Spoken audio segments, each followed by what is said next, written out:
नमस्कार मित्रमंडळींनो, स्वागत आहे तुमचं डोंगरदऱ्यातल्या गोष्टीत.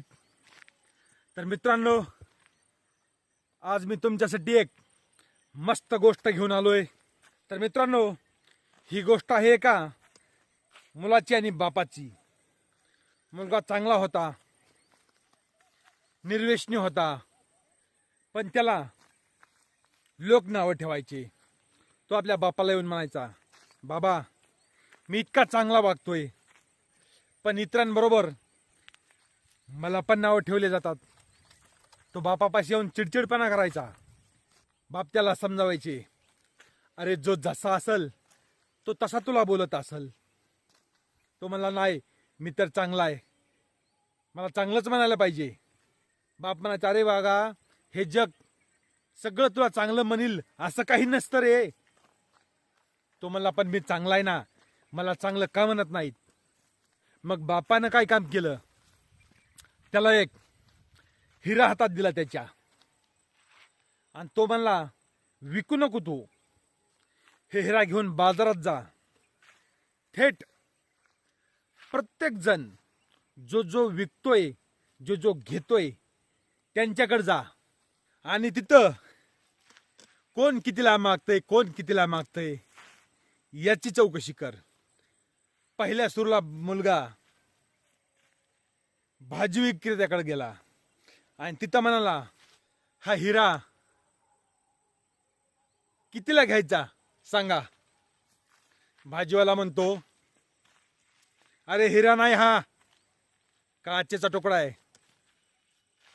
नाही पण घ्यायचा कितीला. अरे दिसाय चांगला काच आहे, हिरा नाही हा.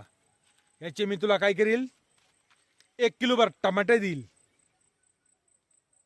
मुलगा तिथून बाहेर आला, पुढे गेला, एका सोनाराकडे गेला. तिथं त्यांना विचारलं की हा हिरा कितीला घ्यायचा. तो सोनार म्हणला, अरे हिरा आहे हे हो, पण ओरिजिनल नाही, याची किंमत तुला 5,000 रुपये देईल मी. मग मुलगा तिथूनही पुढे गेला, हिऱ्याच्या व्यापाऱ्याकडे गेला आणि तिथं त्यांना विचारलं, हा हिरा आहे, हा कितीला घेणार तुम्ही.